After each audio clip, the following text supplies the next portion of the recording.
ಬೇಕು. ಧಿಕ್ಕಾರ ಧಿಕ್ಕಾರ.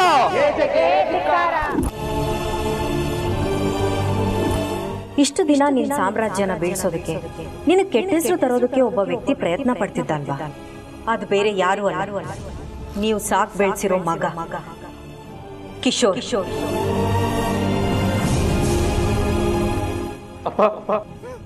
ಸಾರಿ, ನಾ ಮಾಡಿದ ತಪ್ಪು ನಿಮ್ಮ ಹತ್ರ ಹೇಳ್ಕೊಬೇಕು. ಇದೇ ಕೊನೆ. ಇನ್ ಯಾವತ್ತು ನಿನ್ನ ಬಾಯಲ್ಲಿ ನನ್ನ ಅಪ್ಪ ಅಂತ ಕರಿಬೇಡ. ಹಾಗನ್ಬೇಡಿ.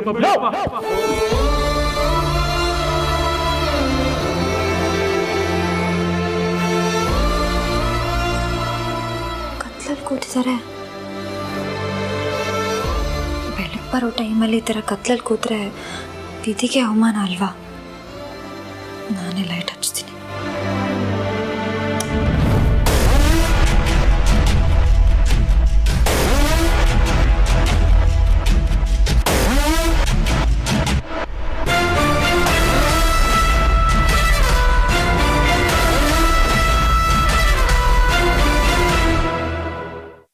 ರೀ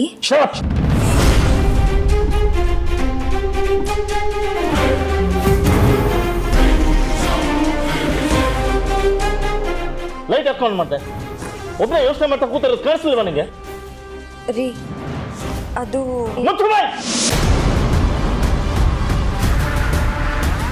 I just don't want to talk to anybody. Out! ಆಯ್ತಾಯ್ತು, ನಾನು ಹೋಗ್ತೀನಿ, ನೀವು ಕೋಪ ಮಾಡ್ಕೋಬೇಡಿ.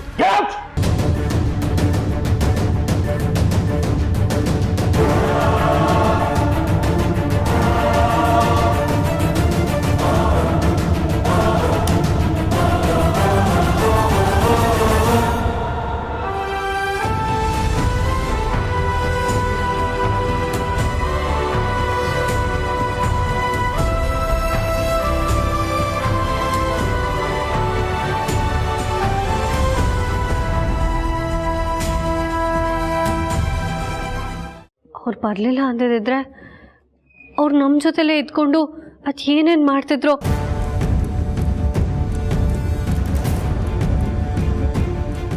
ಇಮ್ಯಾಜಿನೂ ಮಾಡ್ಕೊಳಕ್ಕಾಗಲ್ಲ. ಎಕ್ಸಾಕ್ಟ್ಲಿ. ಇದನ್ನ ಮಾತ್ರ ನಾನು ಒಪ್ಪಲ್ಲ, ನಾನು ನಂಬೋದೂ ಇಲ್ಲ. ಯಾಕೆ ಲಕ್ಷ್ಮಿ? ಕಣ್ಣಾರೆ ನೋಡಿದ್ಯಾ? ಅವನು ಒಪ್ಕೊಂಡಿದ್ದಾನೆ. ಪೊಲೀಸರು ಅರೆಸ್ಟ್ ಮಾಡ್ಕೊಂಡು ಕರ್ಕೊಂಡು ಹೋಗಿದ್ದಾರೆ. ಇಷ್ಟಾದ್ರೂ ನಂಬಿಕೆ ಬರ್ತಿಲ್ವಾ? ನಾನು ಕಿಶೋರ್ ಭಾವನ್ ಬಗ್ಗೆ ಹೇಳ್ತಿಲ್ಲ. ಅವರು ತಪ್ಪು ಮಾಡಿರ್ಬೋದು, ಆದ್ರೆ ಈ ಮನೆ ಉಳ್ದಿರೋದಕ್ಕೆ, ಬಚಾವಾಗಿರೋದಕ್ಕೆ ಅಂತರ ಅವರು ಕಾರಣ ಅನ್ನೋ ಮಾತು ಮಾತ್ರ ನಾನು ಒಪ್ಪಲ್ಲ. ಅಕ್ಕ, ನಿಮಗ ಲೀಲಾ ಸಾಕು ಸರು, ಅವ್ರ ಬಗ್ಗೆ ಇನ್ನು ಒಂದು ಮಾತು ಆಡ್ಬೇಡ ನೀನು. ಮೋಸ್ಟ್ಲಿ ನಿಮಗೆಲ್ಲ ತಲೆ ಕೆಟ್ಟಿದೆ ಅನ್ಸುತ್ತೆ. ಸತ್ಯನ ಕಣ್ಣಾರೆ ನೋಡೋದು ತುಂಬಾ ಸುಲಭ ಅಂತ ಅನ್ಕೊಂಡಿದ್ದೀರ, ಆದ್ರೆ ಅದು ಕಷ್ಟ.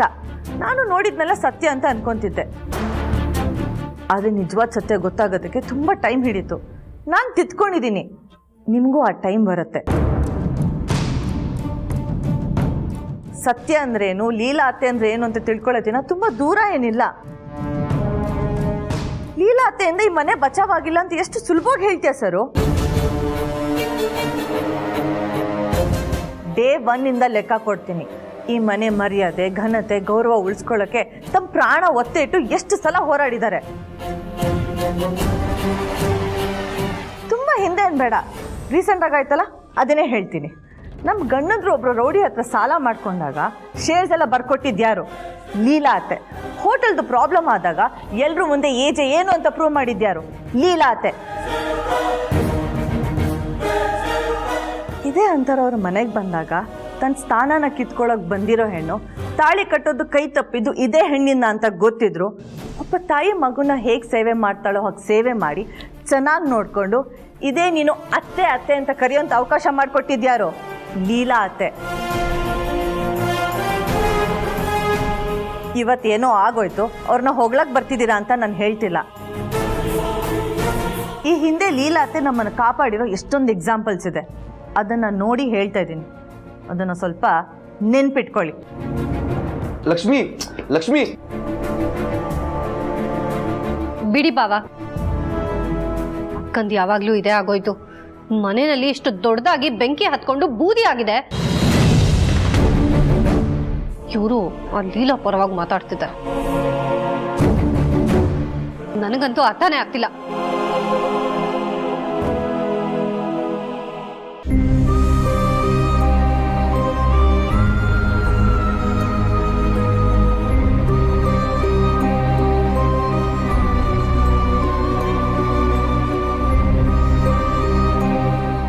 ದುರ್ಗಾ, ನಿನಗೆ ಅಳಬೇಡ ಅಂತ ಹೇಳೋಷ್ಟು ಸಣ್ಣ ಘಟನೆ ನಡೆದಿಲ್ಲ.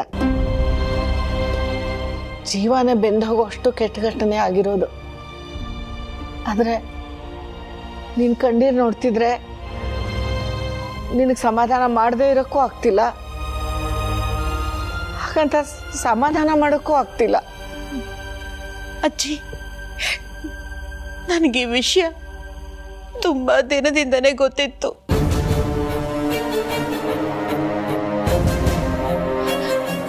ನಾನೆಲ್ಲಿ ಸತ್ಯ ಬಾಯಿ ಬಿಟ್ಬಿಟ್ರೆ ಮನೆಯವ್ರಿಗೆ ತೊಂದರೆ ಆಗ್ಬಿಡುತ್ತೋ ಅಂತ ಬಾಯಿ ಮುಚ್ಕೊಂಡಿದ್ದೆ.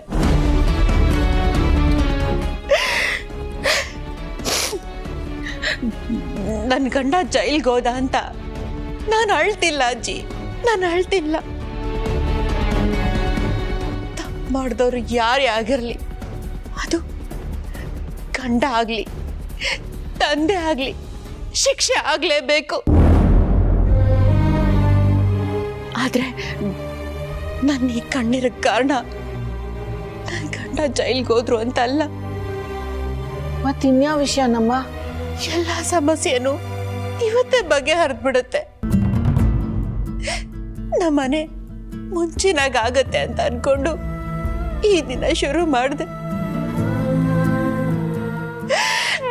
ಆದ್ರೆ ದಿನ ಮುಗಿಯೋದ್ರೊಳಗಡೆ ಆಸೆನೂ ಮುಗ್ದೋಗ್ಬಿಡುತ್ತೆ ಅಂತ ಭಯ ಆಗ್ತಿದೆ ಅಜ್ಜಿ.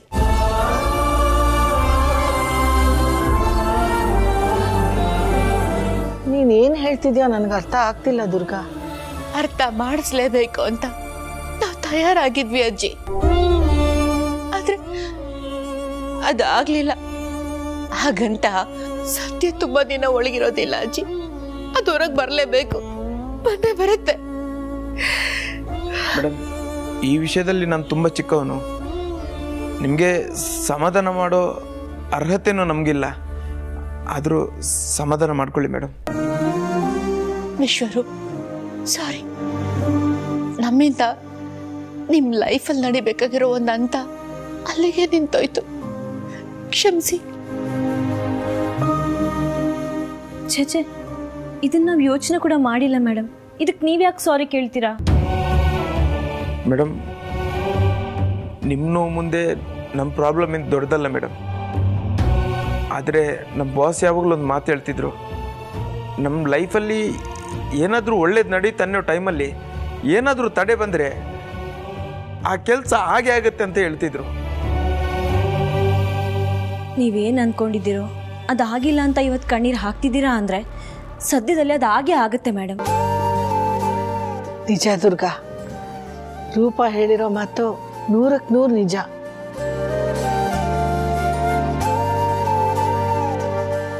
ಗೆಲುವಿಗೆ ಒಂದು ವೇಗ ಇರುತ್ತೆ, ಆದರೆ ಭಗವಂತ ಅದನ್ನು ತಡಿತಾನೆ. ಯಾಕೆಂದ್ರೆ ಕಾದು ಕಾದು ಸಿಗೋ ಫಲಕ್ಕೆ ಸಿಹಿ ಜಾಸ್ತಿ, ಆದರೆ ಬೇಗ ಸಿಗೋ ಫಲ ತುಂಬ ದಿನ ಉಳ್ಕೊಳ್ಳೋದಿಲ್ಲ. ನನ್ನ ಮಾತು ನಂಬು. ನನ್ನ ಮೊಮ್ಮಗ ಇಂಥ ಕೆಟ್ಟ ಕೆಲಸ ಮಾಡಿದಾನೆ ಅನ್ನೋದನ್ನ ನೆನೆಸ್ಕೊಂಡ್ರೆ ನನಗೆ ತಡ್ಕೊಳಕ್ಕಾಗ್ತಿಲ್ಲ. ಆದರೆ ನೀನು ಕಟ್ಕೊಂಡು ಗಂಡ ಇಂಥ ಕೆಲಸ ಮಾಡಿದ್ದಾನೆ ಅನ್ನೋದನ್ನ ಎಷ್ಟು ದಿನಾನು ಮನಸ್ಸಲ್ಲೇ ಇಟ್ಕೊಂಡು ಕೊರಗಿದೆಯಲ್ಲಮ್ಮ. ನಿನ್ನ ತಾಳ್ಮೆಗೆ ಏನು ಹೇಳಬೇಕೋ ಗೊತ್ತಾಗ್ತಿಲ್ಲ ತಾಯಿ. ನನ್ನ ಬಿಡಿ ಅಜ್ಜಿ, ಈ ಮನೇಲಿ ಯಾರೇ ತಪ್ಪು ಮಾಡಿದ್ರು ಎಲ್ಲರಿಗಿಂತ ಜಾಸ್ತಿ ನೋವು ಅನುಭವಿಸೋದು ಇಬ್ರೆ. ಒಬ್ರು ಲೀಲಾ ಅತ್ತೆ, ಇನ್ನೊಬ್ರು ಏಜೆ.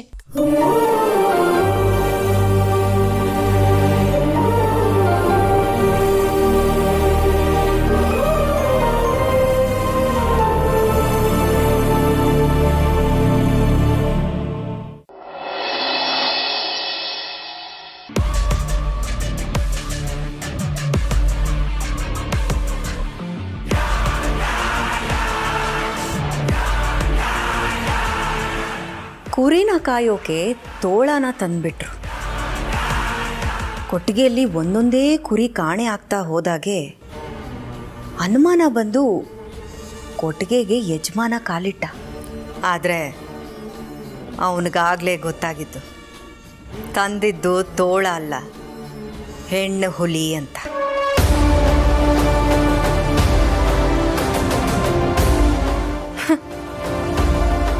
ಬಾಸ್ ಅಂತೆ ಬಾಸ್. ಆ ಬಾಸ್ ಕತೆ ಫಿನಿಶ್. ಇನ್ಮೇಲೆ ನನಗೆ ಹೇಳೋರು ಕೇಳೋರು ಯಾರೂ ಇಲ್ಲ.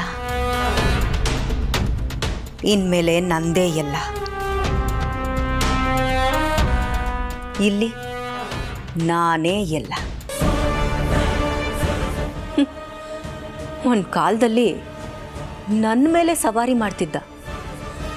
ನಾನು ಹೋಗ್ಲಿ ಪಾಪ ಅಂತ ಬಾಸ್ ಬಾಸ್ ಅಂದ್ಕೊಂಡು ಓಡಾಡ್ತಿದ್ದೆ. ಆದರೆ ಅವನಿಗೇನು ಗೊತ್ತಿತ್ತು, ಅವನ್ನ ಬಾಸ್ ಬಾಸ್ ಅಂತ ಕರೀತಾ ಅವನ ಜೊತೆಲೇ ಓಡಾಡ್ತಿದ್ದಿದ್ದು ಅವನನ್ನೇ ನುಂಗೋಕೆ ಬಂದಿರೋ ಅನಕೊಂಡ ಅಂತ. ಪಾಪ ಅಪ್ಕೊಳ್ಳುತ್ತೆ ಅಂತ ಅಂದ್ಕೊಂಡ. ಆದರೆ ಅವನನ್ನೇ ನುಂಗಿ ನೀರು ಕುಡಿತು. ನನ್ನನ್ನು ಮನೆಗೆ ಕರ್ಕೊಂಡು ಬಂದು ಕಿಶೋರ್ನೇ ಆಚೆಗಟ್ತೋಳು ನಾನು. ಇನ್ನು ಈ ಮನೆಯಲ್ಲಿರೋ ಒಬ್ಬೊಬ್ಬರನ್ನೇ ನಾನು ಆಚೆ ಕಳಿಸಲ್ವಾ? ಖಂಡಿತ ಆಗುತ್ತೆ. ಅದನ್ನು ನಾನೇ ಮಾಡ್ತೀನಿ. ಇನ್ನು ಮುಂದೆ ಈ ಪ್ರಾರ್ಥನಾ ಅಟ್ಟಹಾಸ ಶುರು. ಇಲ್ಲಿವರೆಗೂ ಒಂದು ಲೆಕ್ಕ ಆದರೆ ಇನ್ನು ಮುಂದೆ ಬರೋದೆಲ್ಲ ಪಕ್ಕಾ ಲೆಕ್ಕ.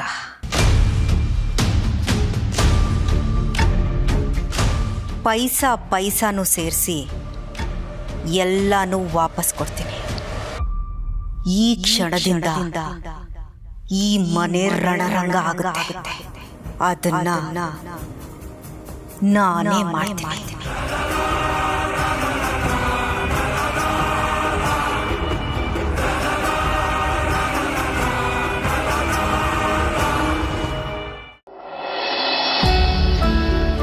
ಯಾಕೆ ಹೀಗಾಯಿತು, ಯಾಕಾಯಿತು ಅಂತಾನೆ ಅರ್ಥ ಆಗ್ತಿಲ್ಲ. ಎಲ್ಲ ಸರಿ ಹೋಗ್ತಿತ್ತು. ಎಲ್ಲ ಅಂದ್ಕೊಂಡಿದ್ದಾಗೆ ಆಗ್ತಾ ಇದ್ರೆ ಎಲ್ಲ ಪ್ರಾಬ್ಲಮ್ಮು ಸಾಲ್ವ್ ಆಗ್ತಿತ್ತು. ಆದರೆ ಇನ್ನೊಂದು ಪ್ರಾಬ್ಲಮ್ ಬಂದು ಮನೆ ನೆಮ್ಮದಿ ಎಲ್ಲ ಹಾಳಾಗೋಯ್ತು. ಯಾಕೆ ಈ ಥರ ಆಯಿತು? ಥಿಂಕ್ ಮಾಡಲಿಲ್ಲ. Just think.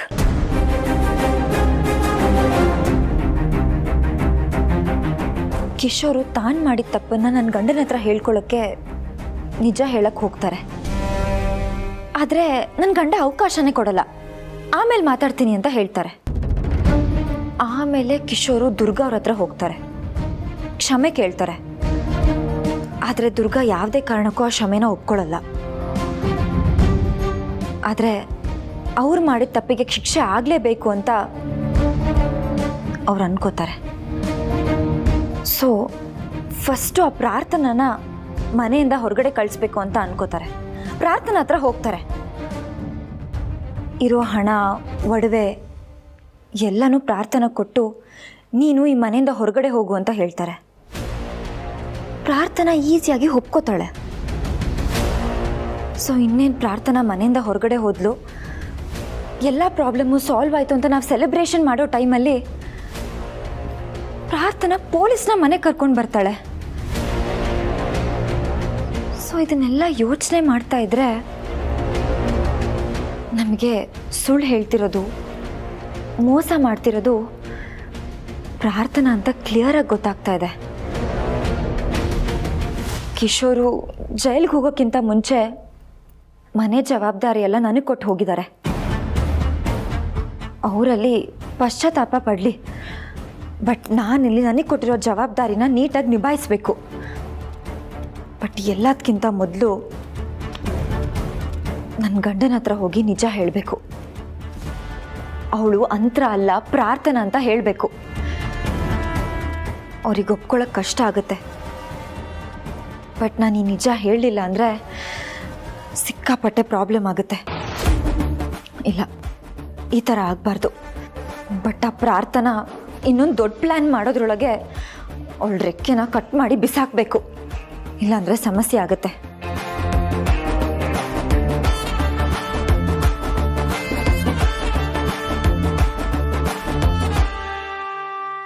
ಹೌದಪ್ಪ, ಇವಾಗಲೇ ಎಲ್ಲ ವಿಷಯ ಹೇಳಬೇಕು, ಇಲ್ಲಾಂದ್ರೆ ತಡ ಆಗುತ್ತೆ. ನೀನು ಯೋಚನೆ ಮಾಡಿದ್ಯಾ ಅಂದರೆ ಹೇಳ್ಬಿಡಮ್ಮ. ನಮಗಂತೂ ಆ ವಿಷಯ ಯೋಚನೆ ಮಾಡಿದ್ರೇ ಮನ್ಸಲ್ಲಿ ನಡ್ಕ ಬರುತ್ತೆ. ಆ್ಯಕ್ಚುಲಿ ನಮಗೆ ಅಲ್ಲಿಂದ ಮನೆಗೆ ಬರೋದಕ್ಕೆ ಮನಸ್ಸೇ ಇರಲಿಲ್ಲ. ನೀನು ಹೇಳಿದ್ಯಲ್ಲ, ಅದಕ್ಕೆ ಪರವಾಗಿಲ್ಲ ಯೋಚನೆ ಮಾಡಿರ್ತೀನಿ ಅಂತ ಬಂದ್ಬಿಟ್ವಿ. ಇಲ್ಲದೇ ಇದ್ದರೆ ಮನಸ್ಸೇ ಇರಲಿಲ್ಲಮ್ಮ. ಎಲ್ಲ ಸರಿ ಹೋಗುತ್ತೆ ಅಪ್ಪ, ಅದಕ್ಕೆ ನಿನ್ನ ಬರಬೇಡ ಅಂತ ಹೇಳಿದ್ದು. ಎಲ್ಲ ವಿಷಯ ಸರಿ ಹೋಗಬೇಕು ಅಂದರೆ ಮೊದಲು ಎಲ್ಲ ವಿಷಯನೂ ನಾವು ಅವ್ರಿಗೆ ಹೇಳಬೇಕಪ್ಪ. ನೀನು ಯೋಚನೆ ಮಾಡಿದಿ ಅಂದರೆ ಸರಿಯಾಗೇ ಇರುತ್ತಮ್ಮ, ಹೇಳ್ಬಿಡು. ಹೌದಪ್ಪ, ಅವ್ರಿಗೆ ನೋವಾಗಬಾರ್ದು ಅಂತ ಎಲ್ಲ ವಿಷಯ ಒಳಗೆ ಇಟ್ಕೊಂಡಿದ್ದೆ. ಇನ್ನೇನೆಲ್ಲ ಹೇಳೋಕ್ಕೆ ರೆಡಿನೂ ಆಗಿದ್ದೆ. ಅಷ್ಟರಲ್ಲಿ ಕಿಶೋರ್ ಅವ್ರಿಗೆ ಈ ಥರ ಎಲ್ಲ ಆಗೋಯ್ತು. ಇವಾಗ ನಾನು ರೆಡಿ ಆಗಿದ್ದೀನಪ್ಪ, ಅವರಿಗೆಲ್ಲ ವಿಷಯ ಹೇಳೇ ಹೇಳ್ತೀನಿ. ಯಾವುದೇ ಕಾರಣಕ್ಕೂ ಹೇಳ್ಬಿಡಲಿಲ್ಲ.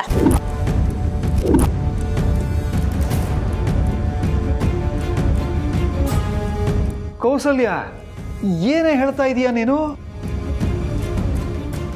ನಿಜ ಹೇಳದೇ ಇದ್ರೆ ತಪ್ಪಾಗುತ್ತೆ, ಮನೆಯವ್ರಿಗೆ ತೊಂದರೆ ಆಗುತ್ತೆ ಅಂತ ಲೀಲಾ ಹೇಳ್ತಾ ಇಲ್ವಾ? ಯಾಕೆ ಅಂದ್ರೆ ಏನ್ರಿ ಹೇಳಿ ನಾನು? ಲೀಲಾ, ನಿಮ್ಮ ಅಪ್ಪಂಗಂತೂ ಬುದ್ಧಿ ಇಲ್ಲ. ನೀನ್ ಏನೇ ಹೇಳಿದ್ರು ಹೂ ಹೂ ಅಂತ ತಲೆ ಅಲ್ಲಾಡಿಸ್ತಾರೆ. ನನ್ನ ಮಾತು ಕೇಳು, ಅಂತರನ ವಿಷಯ ಅಳಿಯಂದ್ರ ಹತ್ರ ಮಾತ್ರ ಹೇಳ್ಬೇಡ.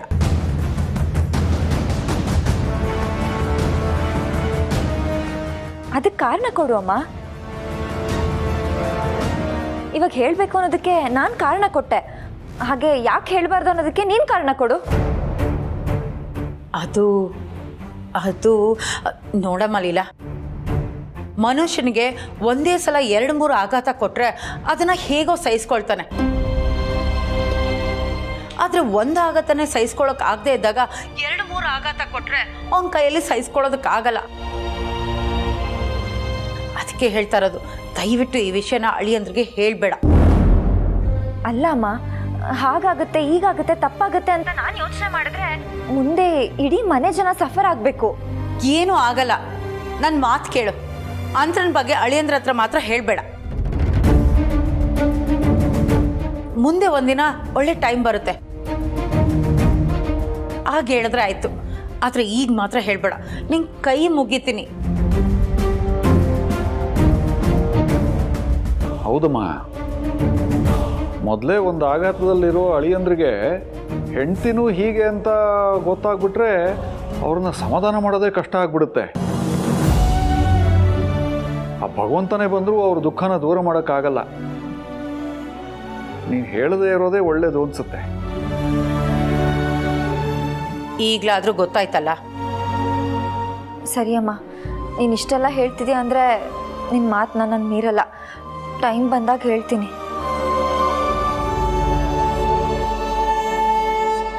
ಅಷ್ಟು ಮಾಡು.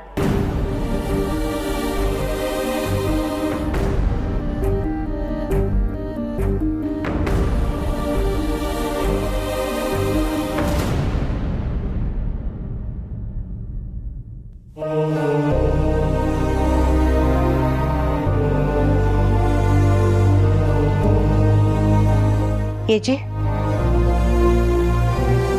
ನೀವು ಮಾತಾಡೋ ಪರಿಸ್ಥಿತಿ ಇಲ್ಲ ಅಂತ ನನಗೆ ಗೊತ್ತು. ಕೆಲವೊಂದು ಸಂದರ್ಭದಲ್ಲಿ ಮಾತೇ ಬರೋದಿಲ್ಲ, ಖುಷಿಗೆ ಮಾತು ಬರಲ್ಲ ಅಂತೀವಿ. ಕೆಲವೊಂದು ಸಂದರ್ಭದಲ್ಲಿ ಅಳೋಗೆ ಮಾತು ಬರಲ್ಲ, ಕಣ್ಣೀರು ಬರುತ್ತೆ. ಆದರೆ ಈಗ ನೀವಿರೋ ಸಂದರ್ಭ ಅಳು, ನೋವು, ದುಃಖ ಎಲ್ಲದಕ್ಕೂ ಮೀರಿದ್ದು. ಮಾತು ಬರೋದಿರಲಿ, ಈಗ ಸುಮ್ಮನೆ ಕೂರೋದು ತುಂಬ ಕಷ್ಟ ಆಗ್ಬಿಡತ್ತೆ. ಅದು ನಂಗೆ ಚೆನ್ನಾಗಿ ಗೊತ್ತು. ತಾನು ಸಾಕಿ ಬೆಳೆಸಿದ ಮಗ ತನಗೆ ಅನ್ಯಾಯ ಮಾಡ್ತಾನೆ ಅನ್ನೋ ಆಘಾತಕ್ಕೂ ಮಾತು ಬರಲ್ಲ. ಯಾವ ವ್ಯಕ್ತಿನ ನಂಬಿ ತನ್ನೆಲ್ಲ ಆಸ್ತಿಗೆ ವಾರಸುದಾರನಾಗಿ ಮಾಡಬೇಕು ಅಂತ ಅಂದ್ಕೊಂಡಿದ್ರು ಅದೇ ವ್ಯಕ್ತಿ ಅದೇ ಆಸ್ತಿಗೋಸ್ಕರ ನಿಮ್ಮ ಹೆಸರಿಗೆ ಮಸಿ ಬಳಿಯೋ ಕೆಲಸ ಮಾಡ್ತಾನೆ ಅಂತ ಗೊತ್ತಾದ್ಮೇಲಂತೂ ಮಾತು ಬರೋದಿರಲಿ, ಜೀವನನೇ ಸಾಕು ಅಂತ ಅನ್ಸ್ಬಿಡುತ್ತೆ. ನಾನಿದನ್ನೆಲ್ಲ ನಿಮಗೆ ಮತ್ತೆ ನೆನಪು ಮಾಡಿ ನೋವು ಕೊಡೋಕೆ ಬಂದಿಲ್ಲ. ಮಗನ್ನ ಸಾಕಿ ಬೆಳೆಸ್ದೆ, ಒಳ್ಳೆ ಸಂಸ್ಕಾರ ಕೊಟ್ಟೆ, ಒಳ್ಳೆಯವನು ಅಂತ ನಂಬಿ ದುರ್ಗನ್ ಕೊಟ್ಟು ಮದುವೆ ಮಾಡಿದೆ. ಆದರೆ ಈಗ ಅವ್ನು ಜೈಲಿಗೆ ಹೋಗಿದ್ದಾನೆ. ಈ ಹೆಣ್ಮಕ್ಳಿಗೆ ನಾನೇನು ಉತ್ತರ ಕೊಡಲಿ ಅಂತ ನಿಮ್ಮ ಮನಸ್ಸಲ್ಲಿ ಯೋಚನೆ ಇರುತ್ತೆ, ಇದ್ದೇ ಇರುತ್ತೆ.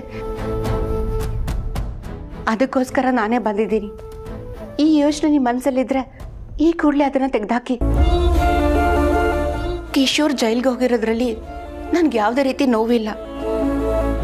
ಆದರೆ ಅವನಿಂದ ಇಡೀ ಮನೆ ಜನ ನೋವು ಪಡೋಕಾಯ್ತಲ್ಲ ಅನ್ನೋ ನೋವಿದೆ ಹೊರತು ನಾನು ಇನ್ನು ಬೇರೆ ಯಾವ ವಿಷಯಕ್ಕೂ ನೋವು ಪಡೋಳಲ್ಲ. ತಿದ್ಕೊಳ್ತೀನಿ, ಪಶ್ಚಾತ್ತಾಪ ಪಟ್ಟು ಶಿಕ್ಷೆನ ಅನುಭವಿಸಿ ಬರ್ತೀನಿ ಅಂತ ಕಿಶೋರ್ ಹೇಳಿ ಹೋಗಿದ್ದಾನೆ. ತಾಳಿ ಅನ್ನೋ ಋಣಕ್ಕೆ, ಆ ಸಂಸ್ಕಾರಕ್ಕೆ ನಾನು ಕಾಯ್ತೀನಿ, ನಂಬ್ತೀನಿ ಕೂಡ. ಯಾಕಂದ್ರೆ ಅದಕ್ಕೆ ಬೆಲೆ ಕೊಡೋ ಹಾಗೆ ಸಂಸ್ಕಾರ ಕೊಟ್ಟವರು ನೀವು. ಅದು ಬಿಟ್ರೆ ನನಗೆ ಯಾವ ನೋವು ಇಲ್ಲ. ನೀವು ನನಗೆ ಯಾವ ಉತ್ತರನೂ ಕೊಡಬೇಕಾಗಿಲ್ಲ. ದಯವಿಟ್ಟು ಜಾಸ್ತಿ ಯೋಚನೆ ಮಾಡಬೇಡಿ. ನೀವು ಮೊದಲೇ ನೇಜ್ ಆಗಬೇಕು ಅಂತ ಕೇಳ್ಕೊಳಕ್ಕೆ ಬಂದಿದ್ದೀನಿ.